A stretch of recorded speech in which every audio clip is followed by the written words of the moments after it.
Este é um vídeo oferecimento CS Importes. As melhores camisas você encontra aqui. Não marque bobeira e garanta a sua já.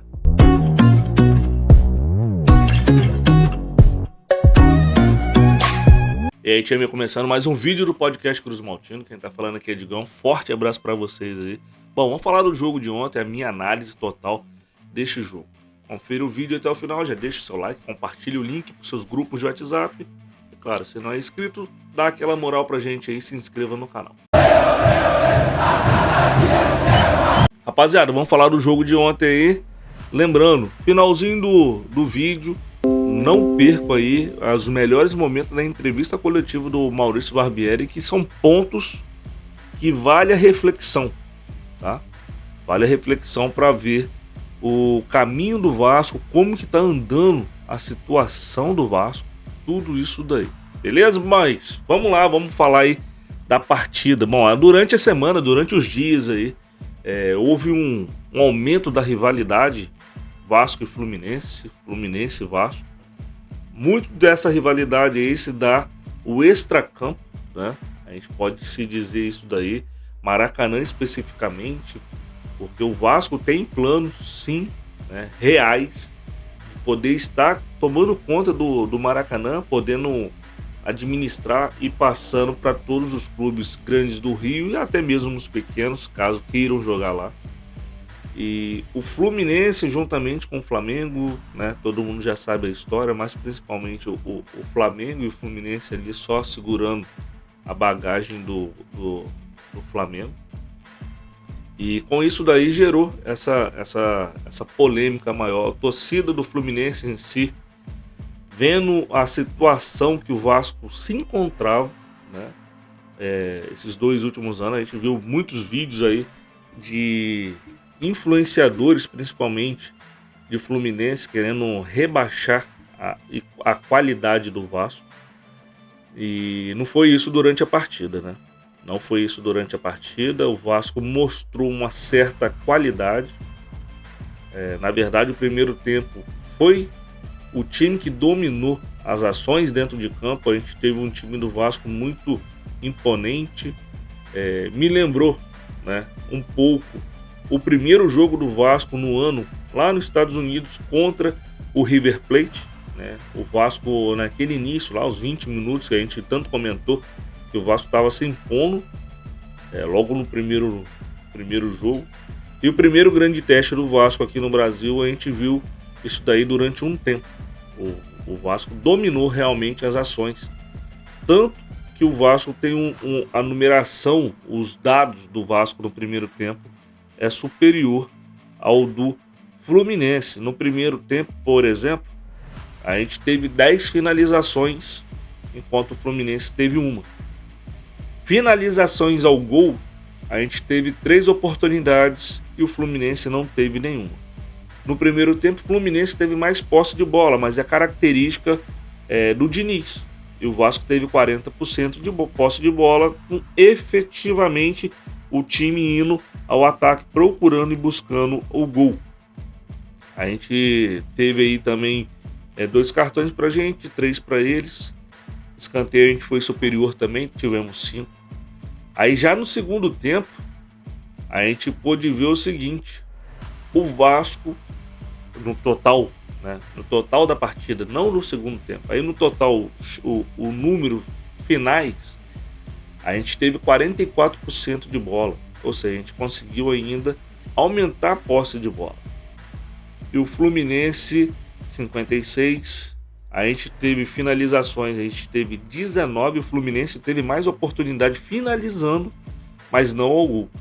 Por que eu tô falando isso? Porque finalizações ao gol, o Fluminense teve 2 oportunidades em que resultou em gols. Diferencial desse jogo foi, a gente teve aí uma noite, a gente não, né? Eles tiveram uma noite de um goleiro que estava num jogo, precisamente, um jogo em que o goleiro estava muito bem, né? O Fábio fez grandes defesas, foi o destaque, um dos destaques pelo lado do Fluminense. E tiveram também um cara que a gente sabe que é letal. Ele não precisa de dar 3, 4 passes, tocar na bola 4 vezes para fazer um gol. A gente viu isso daí nos 2 gols dele. Aquela que ele pegou de primeira, em que eu não achei culpa do Jardim, tá? Não achei culpa do Jardim. Aconteceu de ter deixado o homem sozinho e ele sozinho é fatal. No segundo gol ali, infelizmente o Rodrigo deu um passe de forma equivocada. O Miranda errou a passada. O passe foi errado, mas o Miranda errou a passada e, como é um pouco lento, não chegou.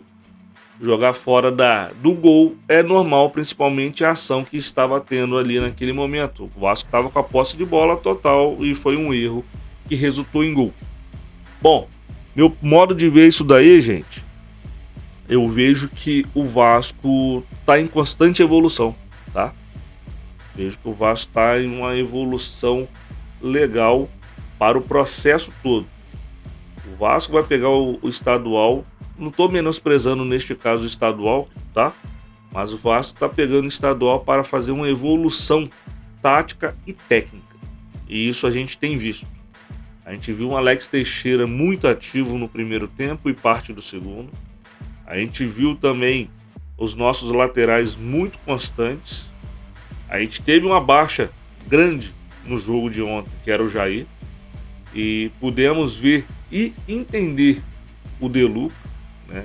Ele estava com a virose e melhorou pouco tempo antes do jogo, por isso que entrou no banco e jogou apenas o segundo tempo. Tivemos uma grata surpresa do Barros, né? A gente teve mais uma vez o Peck jogando de forma correta. Infelizmente não conseguiu fazer o gol. Vou tomar um cafezinho aqui. Saúde para vocês. Mas enfim, cara, eu vejo o Vasco em uma evolução. Não é terra arrasada essa derrota. Mesmo se o Vasco tivesse vencido, não seria os melhores dos planos. Porque a gente sabe muito bem que o Vasco está em formação, o Vasco está em montagem de processo. E no vídeo que eu vou botar para vocês aqui sobre a entrevista coletiva do Barbieri, mostra isso daí, parte disso daí. Ele vai falar também sobre a conversa sobre contratações, o camisa 10, vai falar o motivo de ter tirado o Pedro Raul, né? É por isso que eu nem estou falando tanto da retirada do Pedro Raul, que ele mostrou. E claro, cara, alguns detalhes aí da partida, a análise dele da partida, a visão que ele teve. Confesso a você que o Barbieri está me surpreendendo neste início de trabalho. Está fazendo o time mostrar ter cara de time. E isso me surpreende muito, porque eu não vejo um time do Vasco tendo cara de time há bastante tempo. Sendo bem sincero para vocês, eu nem sei há quanto tempo que eu não vejo o Vasco tendo essa cara de time. O Vasco que impõe o ritmo de jogo. O Vasco que tem mostrado vontade de vencer. Então eu tô aqui para dar parabéns esse início de trabalho do Barbieri. A gente não sabe o que vai acontecer também lá para frente, né?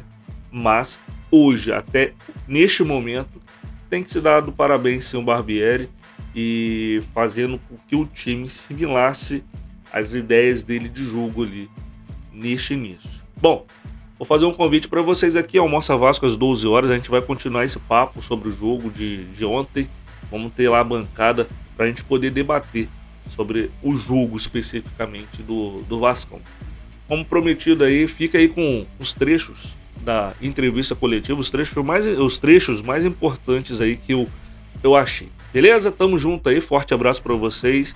Mais uma vez, não é terra arrasada, a gente tá no processo, a gente vai fazer um crescimento aí juntamente com o Capasso, que chegou ao Rio. Espero que ele possa logo fazer esse exame para assinar contrato de vez e ser utilizado dentro do Vasco. Precisamos sim de mais reforços. Isso aí são pontos que a gente não vai cansar de falar. Precisamos de pelo menos mais 3 reforços aí para poder ter um time mais competitivo. Beleza? Fica com o vídeo aí do Barbieri. Tamo junto, forte abraço aí para vocês. Eu acho que se a gente jogasse outras partidas contra essa mesma equipe, da maneira que a gente atuou hoje, com certeza a gente teria muito mais vitórias do que o resultado que aconteceu hoje. A gente está no início de trabalho, pouco tempo, temos aí talvez um mês, um pouco mais de um mês com a grande maioria dos jogadores, e a gente está falando de um time que já está praticamente um ano junto, de um time que foi campeão estadual no ano passado, que tem um projeto mais consolidado. Então, o sentimento de frustração tem que vir acompanhado dessa calma e dessa certeza de que a gente, claro, precisa evoluir, mas que a gente está no caminho certo. A gente procurou fazer um jogo muito intenso, e algumas trocas que eu fiz não foram nem por questão técnica, foi por questão de tentar manter a intensidade. Do Pedro acabou sendo um pouco isso. Até aquele momento a gente não tinha sofrido gol, a gente estava tendo as oportunidades, principalmente nas transições. E nesse sentido o Ignaldo é um menino que é até mais veloz, mais rápido. Ele acabou fazendo uma jogada muito boa em que ele serviu o Nenê. Mas uma pena, a gente não conseguiu fazer o gol. A ideia não era que o jogo terminasse como terminou, a gente tendo que eles mais fechados e a gente alçando mais bolas na área. Sem dúvida, se eu imaginasse que fosse para esse caminho, o Pedro, sem dúvida nenhuma, talvez pudesse ajudar um pouquinho mais. Mas a gente não controla todos os cenários. Naquele momento foi a escolha que eu fiz. Debatendo, eu sempre troco muito com o Paulo e isso é uma situação que me deixa muito feliz. Já vivi em outros lugares situações em que isso não acontecia dessa maneira. E existe uma dificuldade que é natural. Muitas vezes a gente busca um nome, não acerta por questão financeira, por questão contratual e tudo mais. Como eu disse, a gente ainda está num processo de formação desse elenco. Esse elenco ainda não está fechado nem formado, até porque a gente tem a situação da janela no Brasil. Até a janela a gente está buscando, está tentando fazer as coisas. Mas o que eu queria enfatizar é a entrada dos meninos. Achei que eles entraram muito bem e a gente ganha opções com eles. Eu não tenho uma resposta definitiva para te dar. Eu acho que vai na linha daquilo que eu falei. A gente segue sempre conversando sobre situações, possibilidades, oportunidades, soluções que a gente precisa trazer para esse grupo. A gente faz isso diariamente e está buscando elas. Eu não consigo te dar uma resposta definitiva de quando isso vai acontecer, né? O meu desejo, e é o desejo também do Paulo, o desejo de todo mundo que trabalha no Vasco no dia a dia, é que a gente consiga fazer isso quanto antes. Mas tem situações, como eu frisei anteriormente, que condicionam a situação. Tem contrato, tem orçamento, tem uma série de situações, tem característica, tem um monte de coisas. O que a gente tem procurado fazer, e eu acho que a gente tem feito muito bem, é ser bastante assertivo, é procurar ter muita convicção em quem a gente está contratando. E eu vejo isso hoje. Eu acho que praticamente todos os jogadores que a gente trouxe, jogadores novos, vêm apresentando bom desempenho, vêm agradando o torcedor, vêm agradando ao treinador. E a gente tem, junto a isso, procurado dar oportunidade para os meninos da base que também vêm demonstrando bom nível.